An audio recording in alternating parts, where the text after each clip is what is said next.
Hello and welcome to Inside Edition to discuss national, regional and international issues in depth.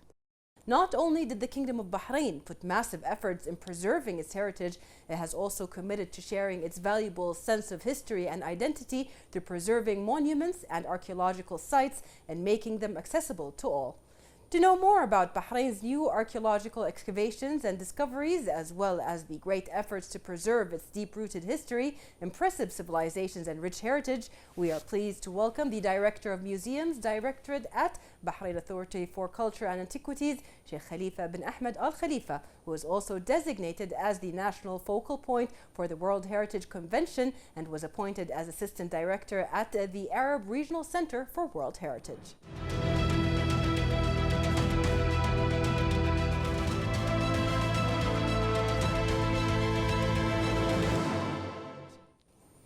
Welcome back, dear viewers. Joining me in the studio is the Director of Museums and Antiquities at Bahrain Authority for Culture and Antiquities, Sheikh Khalifa bin Ahmed Al Khalifa. Thank you very much for joining us today. Thank you for hosting me. Sheikh, I was personally there when you guys unraveled recently a cascade of new archaeological sites that aren't really new, but new discoveries have been made in them. So first off, the Kingdom of Bahrain, of course, is celebrating the World Heritage Day this year with a very special archaeological discoveries that we just talked about. What can you tell us about those?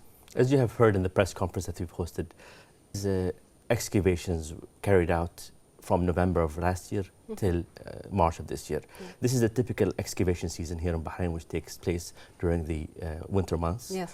And we usually have cooperations with a number of excavation missions from abroad, as well as the national team working for the Bahrain Authority for Culture and Antiquities, with the aim of exploring a number of sites in Bahrain reflecting different periods as well, including Dilmun, Tireless, and the Islamic period. Yes. These findings, many of which were revealed at an earlier stage, but we thought that the International Day of Monuments and Sites would have been a great occasion to recap on what have been previously published to the public, in addition to going into further details as to the analysis that has been done on these findings at a very early stage, so that the public is aware and up to date with all the work that the authority does over this period, in addition to commemorating this day in which, as you know and everyone is aware, many of the monuments around the world are closed to the public due to the current pandemic.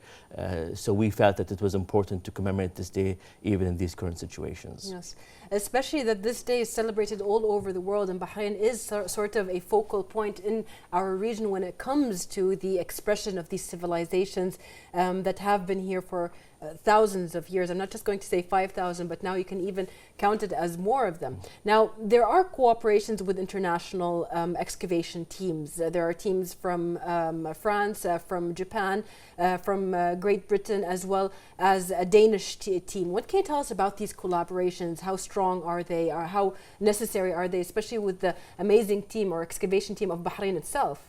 As you have mentioned, the excavations and our cooperations with international and regional museums have begun since the 50s, with the Danish excavations working at Qarat al-Bahrain and a number of sites in the northern part of the country.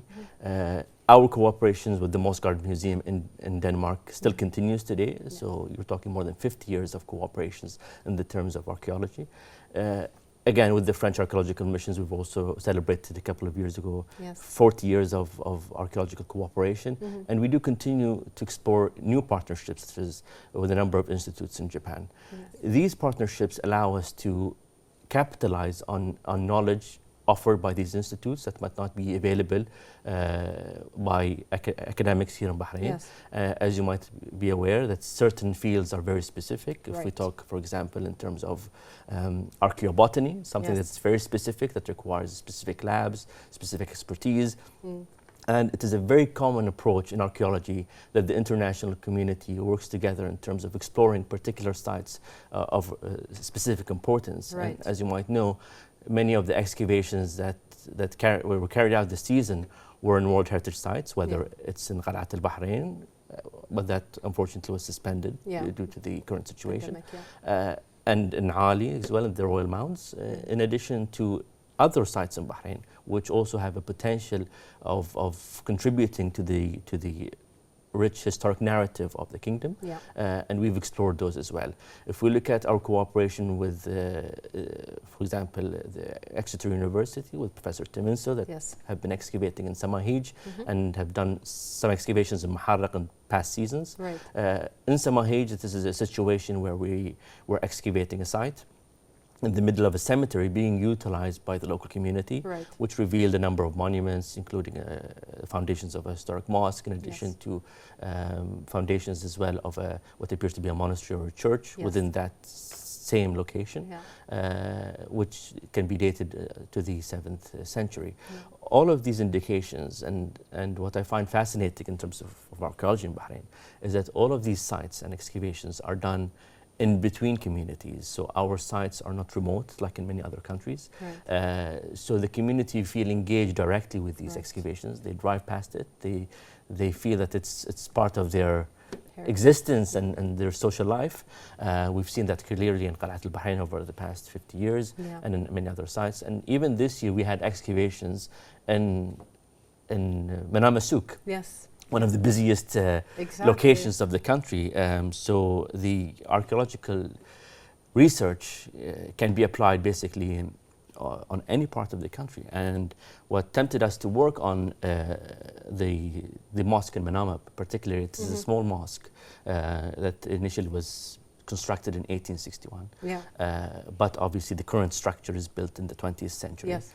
So the idea was that there was a plan of rebuilding that mosque, and we have cooperated with the Supreme Council of Islamic Affairs to first explore the foundations, to identify those findings or those remains, and hopefully that will help us into the redesign or the reconstruction of that mosque, with maintaining and preserving as much as possible of that historic evidence of that mosque, and that will continue in the coming seasons.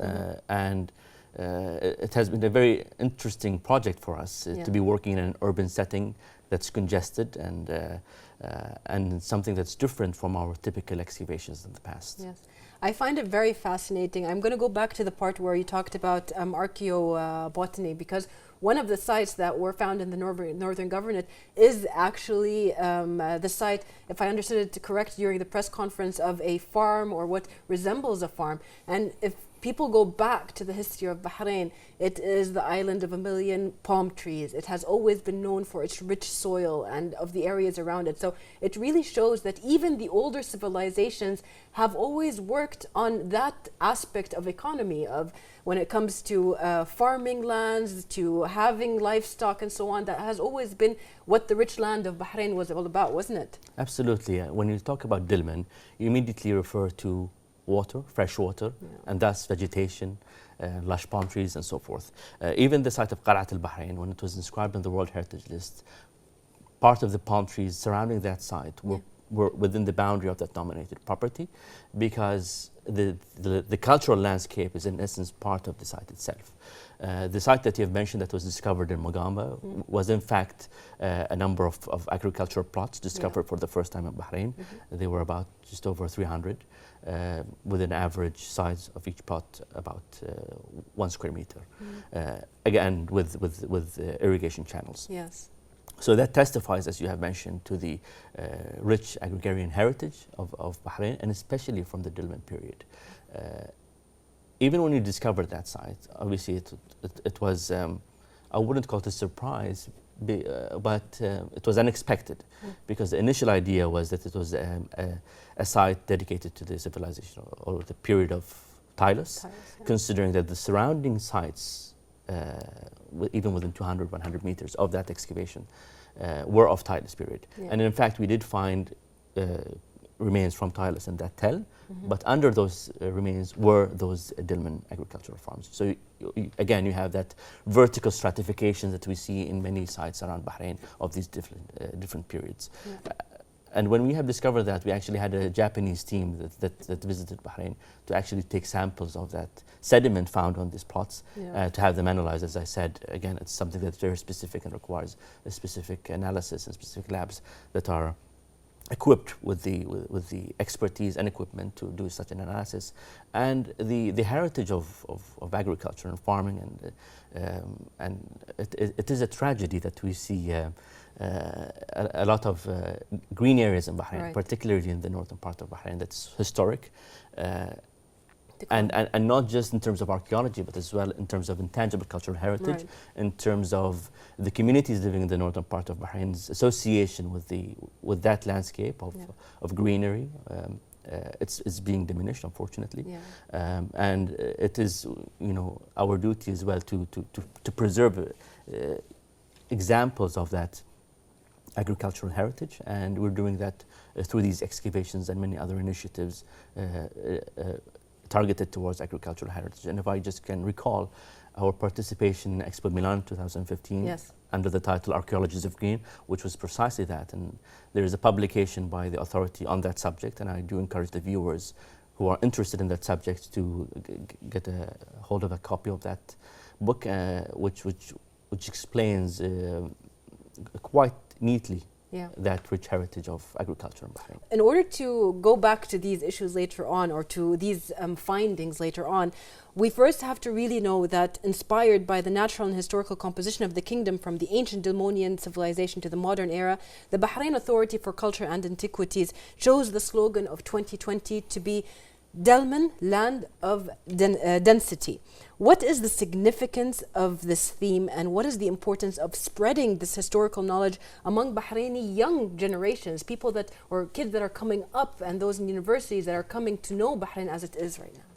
We believe that density is an opportunity, and that title was proposed as we were planning for our participation in Expo Dubai, in terms of how do we see sustainability, how do we see our future, and from the viewpoint of the Bahrain Authority for Culture and Antiquities, culture, or the assets of Bahrain, whether they're natural or cultural heritage, are an asset, and what makes them an asset is the density. So when you're talking about the density of our sites, the density of our Dilmun burial mounds, the most highly dense mounds in the world, the density of people living in such a small island, and how that would provide an opportunity for communication, for exchange. It is a broad theme that's not just restricted to a certain sector or field, and that is the idea of it being adopted for this year, is to evoke that interpretation of density as an opportunity and not just a challenge and a threat. And we believe that many communities around the world have converted density into their advantage, and that is what we seek to do. And we do believe that our heritage, whether it's cultural or natural heritage, should be at the backbone of that initiative. Even our urban centers, they're dense. As we've spoke earlier about Manama, I'm sure it's one of the most densely populated areas, not just in Bahrain, but even in the region, and how that could provide an opportunity as well for the community to interact with culture, with their urban space, with the works that we're doing in the city in terms of urban regeneration and conservation. So that's basically what led to the year being labeled or designated as a year of density. Another thing that is important to mention is that the government itself supports immensely these preservation of the heritage, especially because it really can identify how many different generations have lived on the island. But how do the youth come into the picture, teaching them, spreading more awareness? Of course, people who have gone to the National Museum can see how really, hands-on, can see everything and the changes that Bahrain has gone through. It's a very visual and an auditory explanation of the civilization that always grasps one's attention. But how do the youth generation of Bahrain fit in here? So in the Bahrain Authority for Culture and Antiquities, we have adopted a strategy of making sites accessible. So you've mentioned the National Museum. Obviously, that's an important site, but giving the archaeological sites the opportunity to present themselves to the public. So we've begun with the site museum at Qalat al Bahrain. We recently even had the Pearling Path Visitor Center in Muharraq as well, that's dedicated to the Pearling heritage, which is also a World Heritage listed site. And again, Al Khamis Mosque is another example. The Post Office Museum in Manama, a number of sites that have been established in different parts of the country. Archaeological sites can be challenging to interpret without information, without a visitor center. So that has been the idea, is that once the cultural infrastructure is in place, individuals can interact with these sites and monuments individually, and they don't need to be with a guide or with a group to do that. And we have seen success in terms of the response by the public, by the tourists as well, and the tour operators in terms of interacting with these visitor centers and site museums. These site museums as well and visitor centers do have, again, programming within them that allows people to come back to enjoy the sites. And the programming is something that's very important in the Bahrain Authority for Culture and Antiquities, because it gives new content for the local community to interact with, and that is something important as well. Yes. Before we go to our next question, there are a lot of, when it goes to the history of any civilization, but let's say specifically in Bahrain, we find there's a lot of spirituality. From the very old civilizations, from the Dilmun civilizations, you can see it in the way their loved ones were buried. You can see it in the different religious monuments that are available, whether in Barbar or other areas. As you mentioned in Samahij, they have found the monastery, and on top of that the mosque, and then there was a burial ground. You always feel that spirituality that comes in. With the spirituality, people like to come with myths and with realities. How do you balance that? About, like, for instance, that Bahrain is the beginning of the Gardens of Eden because of the Tree of Life and so on. How do you balance these and give people this correct information or the awareness it needs? Well, as you might know, that archaeology is a scientific field, so we rely on the analysis done on the objects, on the monuments themselves, to actually verify any myths. As I don't want to call them myths, but it's information that might be common amongst a certain community or the public. And now, you know, the advance in testing things made things so accurate. The carbon dating, for example, can refute any story, basically.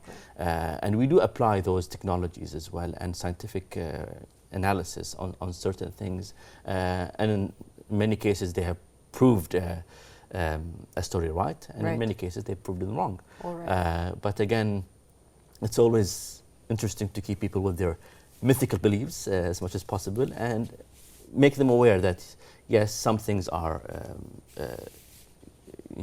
proven by evidence, and some things are kept for interpretation. Exactly, but it still adds to the pleasure of knowing the history of such a great island as Bahrain. Now, do you value the international recognition of Bahrain's achievements and the efforts in preserving these archaeological and cultural heritage sites? Absolutely. I think we've mentioned previously the 3 World Heritage Sites listed in Bahrain. And it takes us back again to density. I think if you look at the country with the size of Bahrain, to have 3 World Heritage Sites is exceptional. And that density, I don't think, is available in most countries around the world.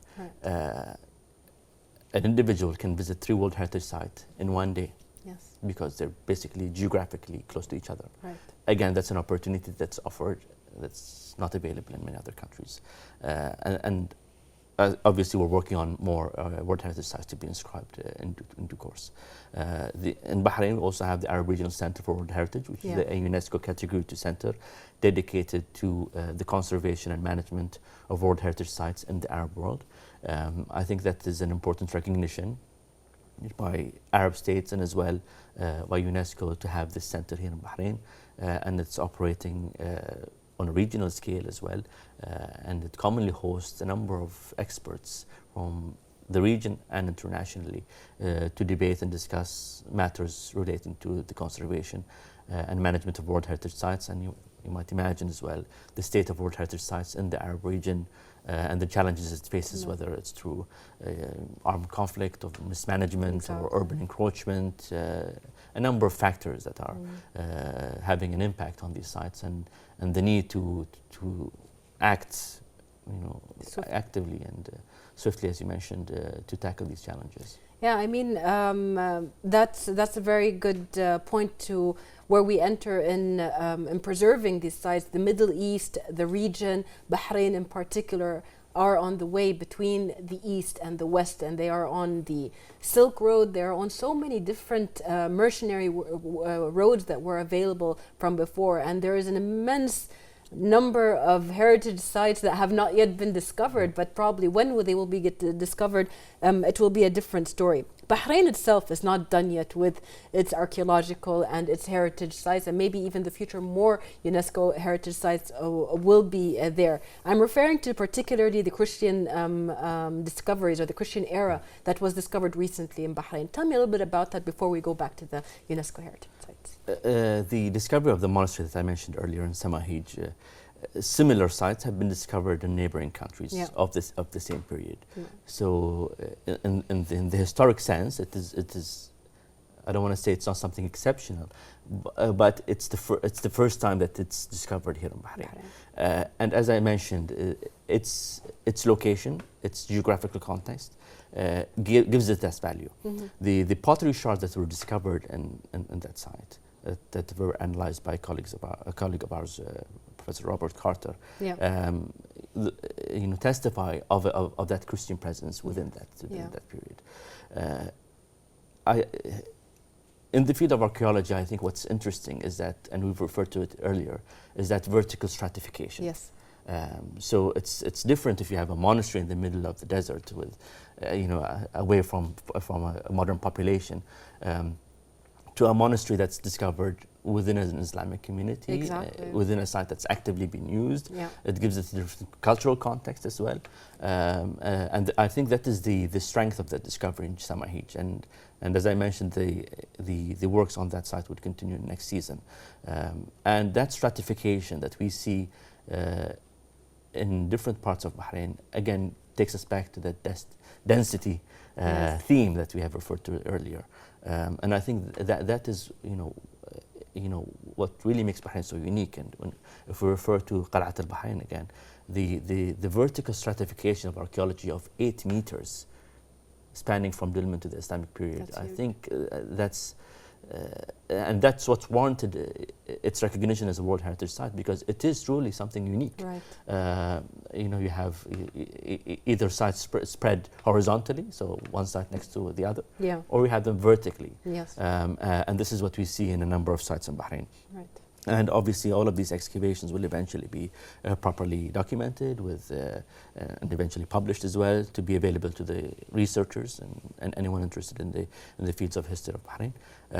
And work will continue as well within that site. Yes. Just to emphasize very much, I mean, you mentioned that this site was found in the middle of a burial area for a modern community right now. And the people of that area really put together, helped out, and they wanted to know more about their area. So how was the help from the community in supporting the excavations? The excavations, during the excavation, we usually have what we call them open day, I'm not sure if that's the right terminology, where the community is actually invited to come on site and interact with the excavators firsthand, which we believe is something that's very important. At the end of the day, the community will have ownership over these monuments and site. And we always say that the citizens of Bahrain are the first-line protectors of these sites. And you might see in many sites in Bahrain, they are not fenced sites, they are open sites, despite them being archaeologically important. And we are thankful that we have a community that's aware and that appreciates that heritage. And we have it in Ali as well, where we have households entangled with Dilmun period burial mounds, which is again a unique scene that I don't see in many parts of the world that I visit. Is that you always have that feel when you visit an archaeological site that it's secluded, that it's too protected. Yes, protection is necessary. There are many forms of protection. There is a protection that's based on a community initiative. There is protection that's based on government reinforced various ways, and I think in Bahrain we have this unique situation where, again, as I said, I mean, when was the last time you've heard vandalism on one of our cultural properties? Yes, that never happens, actually, honestly. It's a reflection of that awareness that we talk about, and that people use those archaeological sites. Even Qalat al-Bahrain, if you go there, it's become sort of like a park. Yes, yes. In addition to an archaeological exactly, site. There's a coffee shop, people sit at the beach and they go look at the museum. Exactly, so, so that integration of the monument within people's lives, within people's social practice, is what's important, and that's the main safeguarding measure that we rely on, in addition, obviously, of having site supervisors and the appropriate fencing whenever needed. Right. So each site and each monument has its own assessment. Yes. Based on the risks and we apply those measures to protect those sites. And everybody really does take the responsibility of keeping it safe as their own responsibility. The UNESCO World Heritage Committee added Bahrain's Dilmun burial mounds to the World Heritage List, the third site after ancient Qalat al-Bahrain Harbour and the Bahrain Pearling Pathway. What can you tell us about the exerted efforts behind the recognition of this site, and how would that help in strengthening Bahrain's status as a regional and global cultural center? Enlisting any site of the World Heritage List is a very lengthy process, and I don't think many people realize that. We've been working on this nomination of the Dilmun burial mounds with the consultancy Think Heritage maybe for the past 7 years, till we got the inscription, and we have identified the burial mounds that were in the best condition. There are a number of requirements for any listing. In addition to meeting a criteria, the state party needs to demonstrate that that monument or site met the criteria of authenticity and integrity. In addition to demonstrating that it's capable of managing that property and protecting those assets. We have been able to do that successfully, and the site have been inscribed.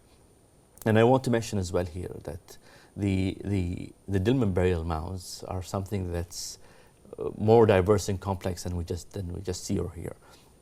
And we have recently recreated the Hall of Graves of the National Museum, which was opened to coincide with the World Heritage Committee, which was hosted under the chairmanship of Bahrain in 2018 here in Manama, which showcases the burial mounds in its different aspects and in its different periods as well, because we have early Dilmun mounds, middle and late Dilmun mounds, so they differ in addition to other Dilmun burial traditions such as the ones in Sar and Al-Hajar and other places, which warrant the visitor and the community to be aware of. And these mounds, obviously, our knowledge of the mounds do develop year after year. Excavations on the mounds continue, whether the early mounds in Wadi Sail, which have been excavated this season by the Japanese Archaeological Mission, or the Royal Mounds, which have been excavated by the Danish Archaeological Mission, in addition to a number of rescue excavations.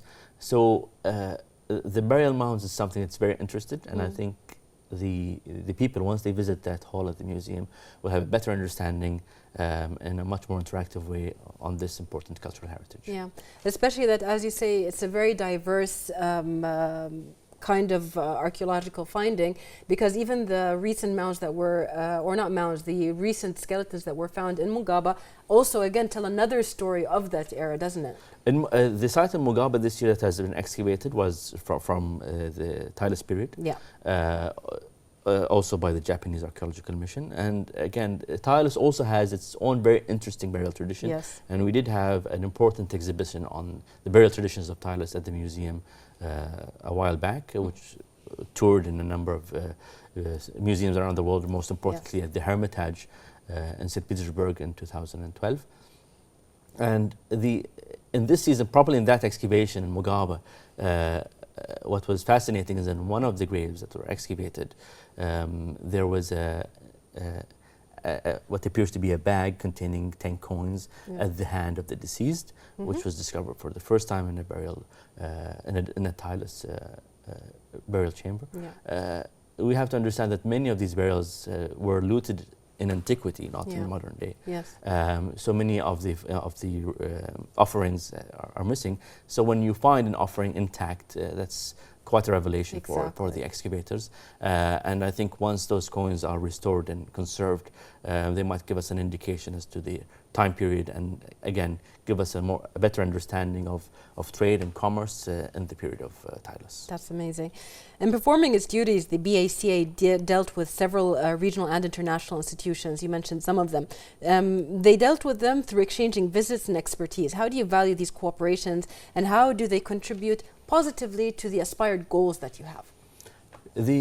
I think it's important for any museum to be open to the international community.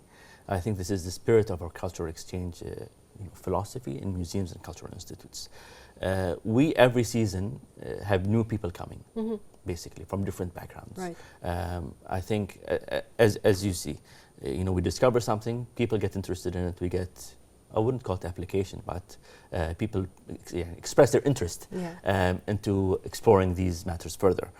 It happened with the Dilmun agricultural plots, with the Japanese team coming to take samples. I think even a couple of months ago, we had a researcher from the States that was interested specifically on the carvings of the Dilmun seals. So they macroscopically analyze those markings to get a sense whether they're marked by the same person, are they individually marked, and the details that went into carving.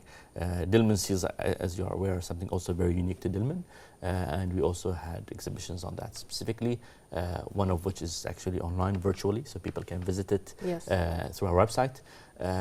Again, to showcase the continuous research and work that goes into our archaeology. And in many cases, some of the research that is being done is on objects that are currently in storage. So not all the research is done on site, as people might imagine. We have a stockpile of archaeology waiting to be discovered within our collection storage. As you might know, what we have on display is probably 1% of the whole collection. So the collection in storage also always fascinates researchers, and we always have researchers coming for specific objects, or researchers focusing on a specific period, and we offer them that opportunity to explore our collection, obviously through the certain agreements put in place in these situations.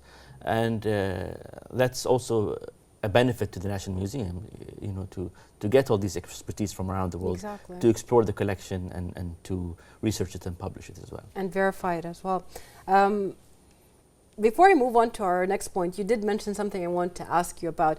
How do you integrate technology into the discovery of these sites and into showcasing them to the public? You mentioned the virtual walkthrough that you have on your website. What other means are you looking at maybe for the future or are currently being used?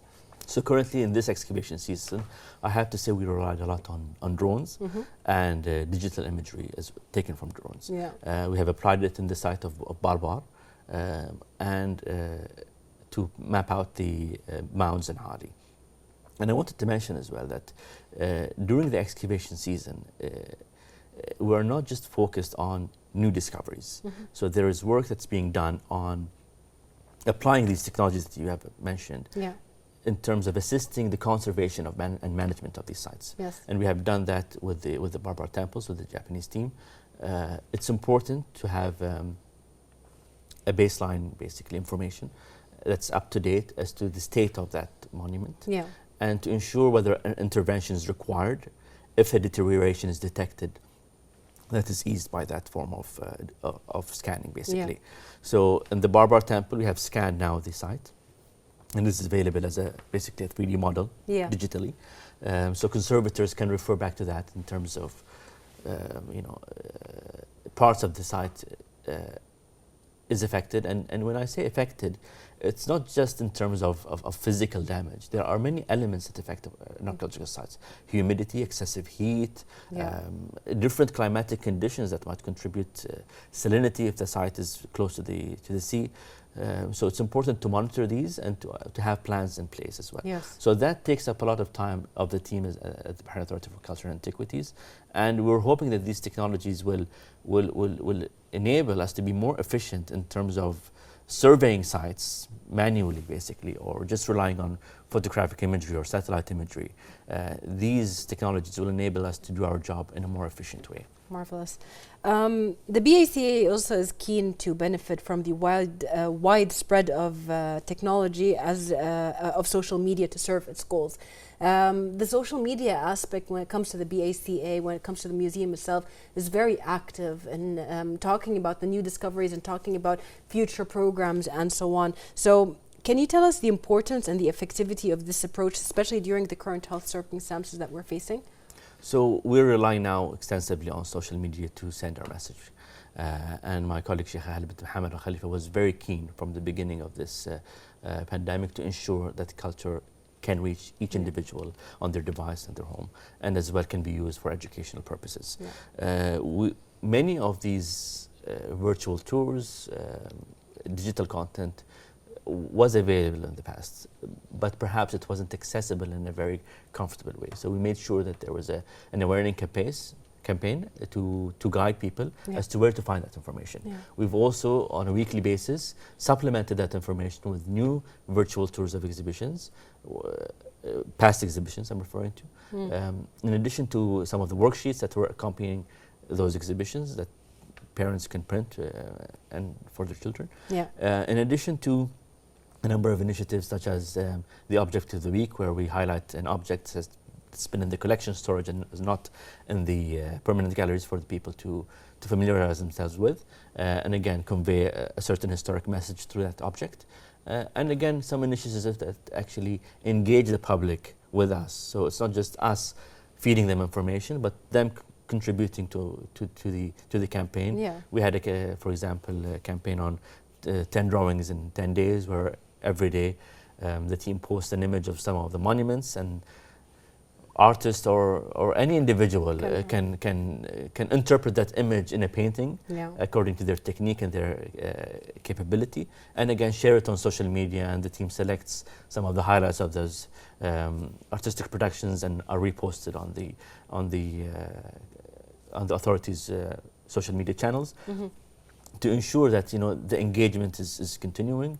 As you know, that the cultural sector is based on engagement, whether it's a concert, an exhibition, a workshop.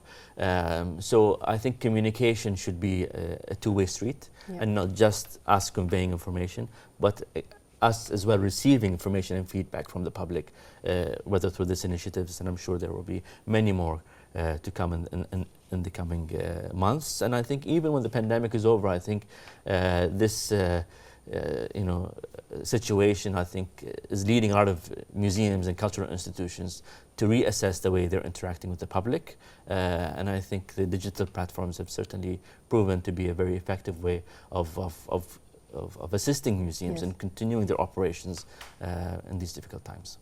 The excavation season occurs every year, as I said, from October to April. And we are now in the process of planning for the next excavation seasons. We do aim at each season to excavate different sites, in addition to continuing excavations at previous sites.